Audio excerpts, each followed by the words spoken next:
মসজিদে ঢুকলেই শান্তি লাগে কেমন জানি, আর ঘুমে ধরে। মসজিদে ঘুমাইছেন কারা কারা দেখি? সবাই ঘুমাইছেন? আরে আমি কত ঘুমাইছি।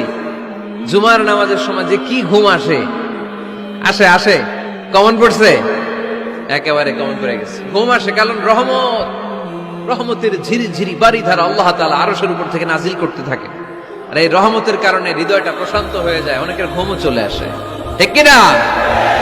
এজন্য আল্লাহুম্মা ইফতাহ লি আবওয়াবা রাহমাতিক, ও আল্লাহ তোমার রহমতের দরজাগুলো আমার জন্য খুলে দাও। এই দোয়া বললে রহমতের দরজা খুলে দেয় কে?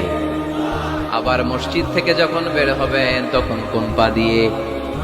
বাম পা দিয়ে কি পড়বেন? আল্লাহুম্মা ইন্নী আসআলুকা মিন ফাদলিক, ও আল্লাহ তোমার কাছে আমি তোমার পক্ষ থেকে ফদল চাই, মানে রিজিক চাই। রিজিক দেওয়ার মালিক কে?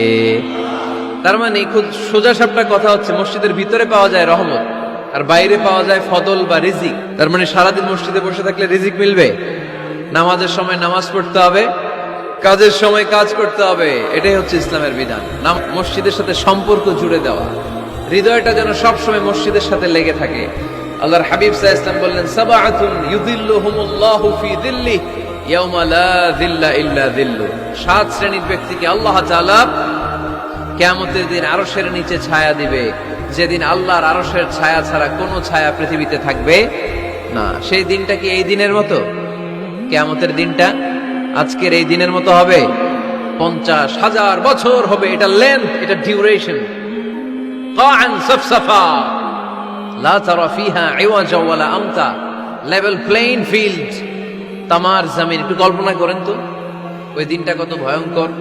বাবা ছেলেরে চিনবে না ওই দিন, ছেলে বাবারে চিনবে না, স্ত্রী স্বামীকে চিনবে না, স্বামী স্ত্রীকে চিনবে না, পীর সাহেব মুরিদ চিনবে না, মুরিদ পীর সাহেবকে চিনবে না, নেতা কর্মীকে চিনবে না, কর্মী নেতাকে চিনবে না। হায় হায়, ইয়া নাফসি বলে কাঁদবে। সূর্যটা মাথার কাছে চলে আসবে, সূর্যের তাপে মাথার মগজগুলো গলে গলে নাকের ছিদ্র আর কানের ছিদ্র দিয়ে টপ টপ করে বেয়ে বেয়ে পড়বে। তৃষ্ণায় মানুষগুলো পাগল পাড়া, জিহ্বাটা বের হয়ে নাভি পর্যন্ত ঝুলতে থাকবে। সেদিন সবাই পাগলের মতো ছুটতে থাকবে, কোনো ছায়া নাই আল্লাহর আরশের ছায়া ছাড়া। আল্লাহর হাবিব বললেন 7 শ্রেণীর ব্যক্তিকে আল্লাহ তাআলা আরশের নিচে ছায়া দিবেন। এর মধ্যে 1 শ্রেণীর ব্যক্তি রাজুলুন কলবুহু মুআল্লাকুন বিল মাসাজিদ, ওই ব্যক্তি যার হৃদয়টা সবসময় আল্লাহর মসজিদের সাথে লেগে থাকে। মসজিদের সাথে যার হৃদয় লেগে থাকে তাকে আরশের নিচে ছায়া দিবে কে?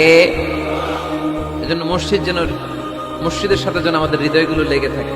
অনেকেই দেখবেন এত ভালো নামাজে জোহর পরে টেনশন করে আসরটা কই পড়বো, আসর করে চিন্তা করে মাগরিবের সময় আমি কোথায় থাকবো, মাগরিবের সময় টেনশন, ইস এশাটা হয়ে গেলেই তো শেষ। এরকম লোক আছে না নাই? এদেরকে সেই কঠিন ভয়াবহ দিনে আরশের নিচে ছায়া দিবে কে?